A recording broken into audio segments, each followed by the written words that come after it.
How does a K-pop idol go into the military, step entirely out of the public eye, and somehow engineer a track that quietly hits 1 billion streams faster than, like, any massive viral dance craze on the internet? Right. I mean, you might be wondering if it was just pure fandom loyalty, but it wasn't.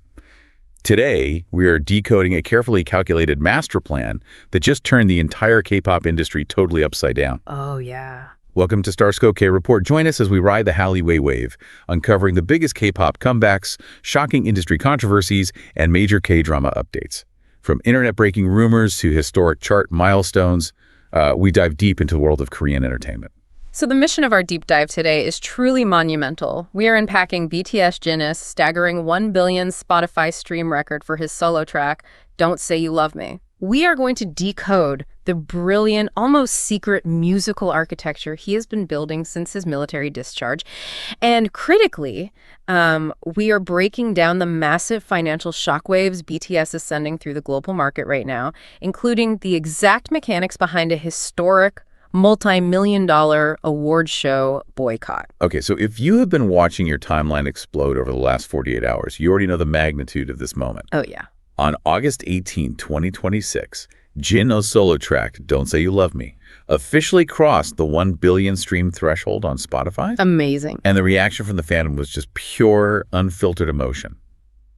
X completely broke under the weight of the trending phrase, Jin History Maker. I saw that. I saw one real fan tweet that perfectly captured the energy driving this milestone. It just read, "Congratulations, Jin. Jin History Maker, record creator." Yeah. Just seeing our silver vocalist reach these towering heights entirely on his own terms, it's giving me full-body chills. Well, the sheer velocity of this achievement is what makes it a genuine industry anomaly. Looking at the factual breakdown, this is actually Jin's fastest-growing solo track to ever reach the billion mark. Wow. It crossed the finish line in just 1 year and 3 months. The track was released on May 16th, 2025, serving as the lead single on his second mini-album, Echo. I remember when it dropped. Yeah, and the mobilization of the fandom to secure this record was a masterclass in organized digital streaming. Totally. According to Chartmetric, there was a massive 71.1% spike in Jin's YouTube views, leading right up to the milestone. That is insane. We're talking about over 211,000 new unique views flooding in just to push the algorithmic momentum. And remember, this track already had a dominant debut. It hit number 90 on the Billboard Hot 100 and number 2 on Spotify's weekly Top Songs Global. Right, but the secret to this specific song's success is totally different from his past hits, and that is what makes this so fascinating. Take his 2021 track, Super Tuna. Oh, of course. That was a viral, TikTok-driven dance challenge craze. It was loud, it relied on instant, memeable visual hooks, and it was everywhere all at once. Yeah, it was inescapable. But Don't Say You Love Me operated on an entirely different frequency. This song grew completely organically. It really did. Think of this chart trajectory exactly like a slow-burn romance K-drama. Oh, I like that comparison. Right. It didn't rely on a loud 3-second audio hook to grab your attention instantly. It wasn't a flashy all-kill on the charts on day one, the same way the main leads in a slow-burn drama aren't suddenly in love in episode 1. Exactly. Instead, it relied on a subtle acoustic build that triggered Spotify's chill and focus algorithmic playlists. It just snowballed over 7 months, piece by piece, building this deep emotional resonance until it quietly became the most streamed K-pop solo song of its release year. And you know, that algorithmic snowballing is the exact mechanism that separates a fleeting viral hit from a lasting catalog staple. Yeah. When a song like Don't Say You Love Me gets placed on those mood-based playlists, the ones people listen to while studying or working in cafes. Which is like all the time. Right. It registers an incredibly low skip rate. The algorithm sees that listeners aren't skipping the track, which signals high retention. The system then automatically pushes the song to wider, more generalized playlists, creating a compounding growth loop. That is so smart. It is, and this algorithmic favorability allowed it to become the first K-pop song to hit 600 million streams in 2025. Wow. It absolutely smashed records in Japan, racking up 50 million streams on Spotify Japan in just 146 days. That's huge. Yeah, that was the fastest such achievement ever recorded by a K-pop solo artist at the time. Japan is notoriously a physical sales-heavy market that is incredibly difficult to penetrate with digital streams alone. Right, they buy a lot of CDs. Exactly. But a ballad with low skip rates transcends language barriers and integrates seamlessly into daily listening habits. Totally. But this quiet, emotional ballad is only half the story. Wait till you hear about the wild genre experiment on the Echo album that absolutely nobody saw coming from Worldwide Handsome. Okay, but real quick, if you love staying updated on your favorites, make sure you subscribe to Starscope K Report. We've got even bigger scoops ahead, and you do not want to miss a single KT update. For sure. So let's talk about the Echo album, which debuted at a highly impressive #3 on the Billboard 200. Amazing. It proves that Jin's entire post-enlistment strategy has been a masterclass in subverting expectations. Yeah.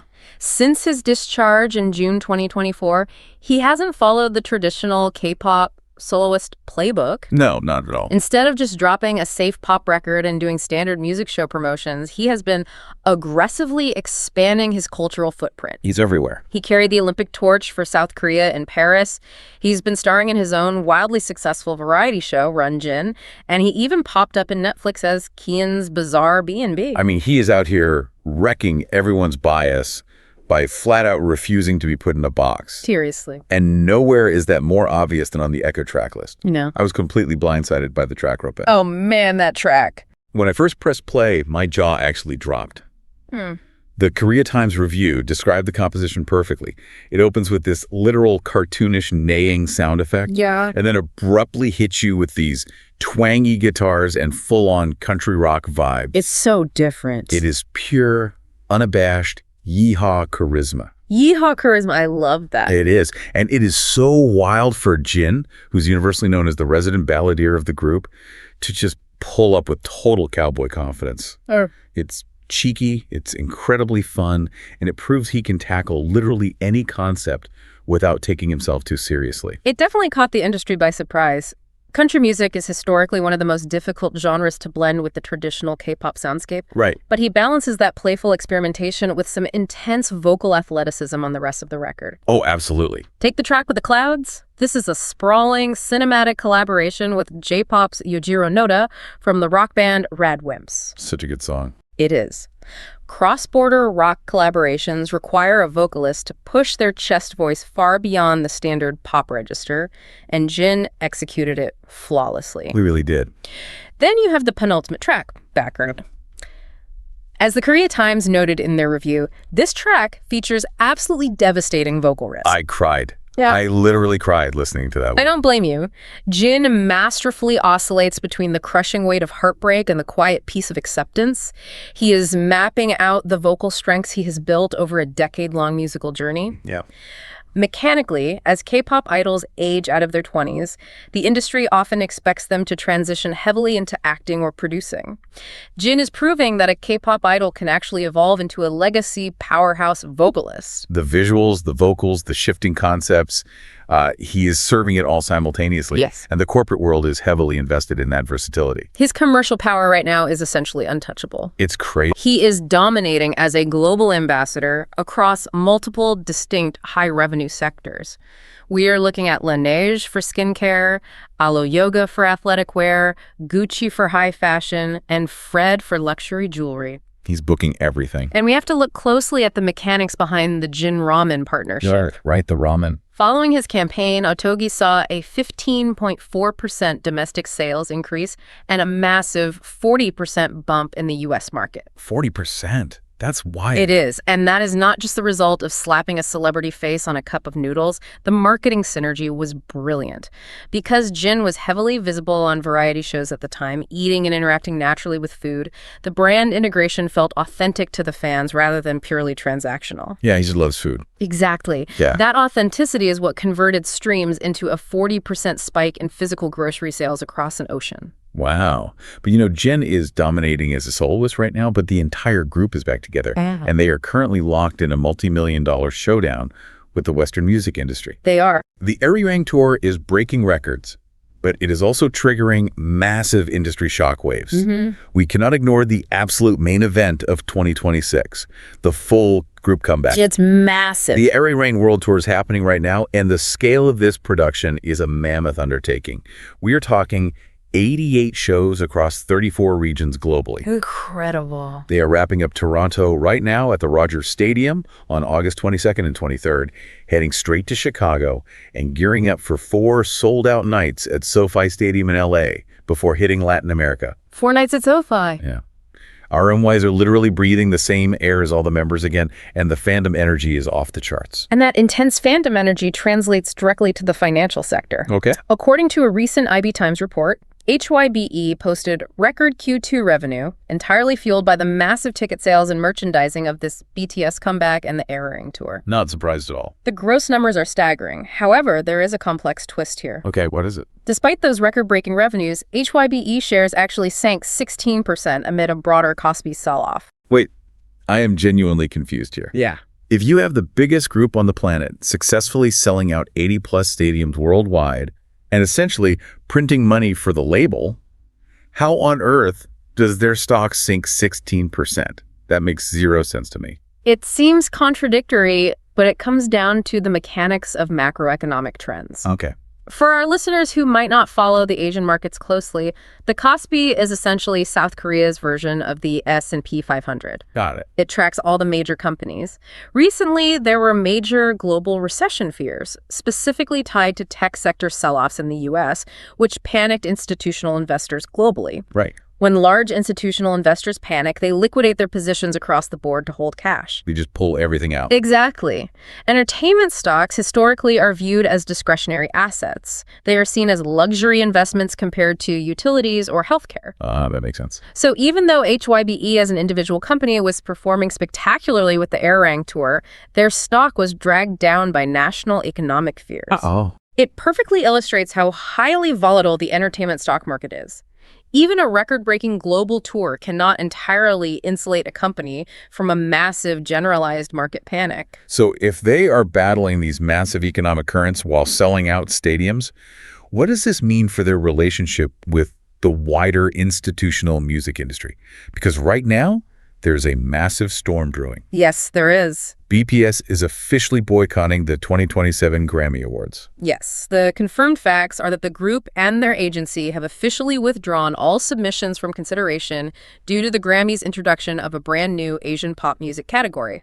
Okay, I have to play devil's advocate for a second here. Sure. For years, international fans have been begging for the Recording Academy to officially recognize K-pop. Now, the Grammys actually create a dedicated category for them, and the group boycotts it.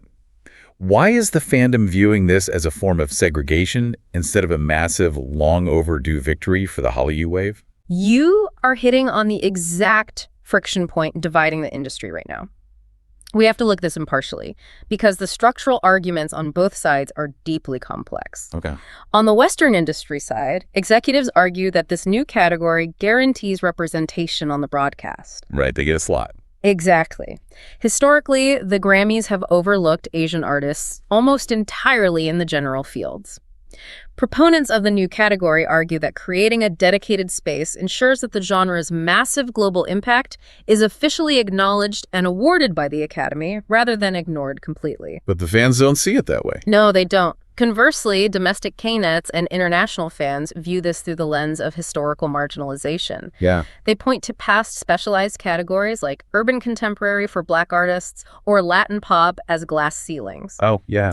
The argument is that by creating an Asian pop category, the Grammys are structurally sidelining K-pop acts into a niche corner. Right, like keeping them out of the main room. Fans argue it gives the Academy an excuse to award BTS in a minor category, while continually boxing them out of the major general fields like album or record of the year. Which they deserve. Despite the group having the raw streaming and sales data to objectively justify a main category win. Well, the artists themselves are clearly paying attention to this structural debate.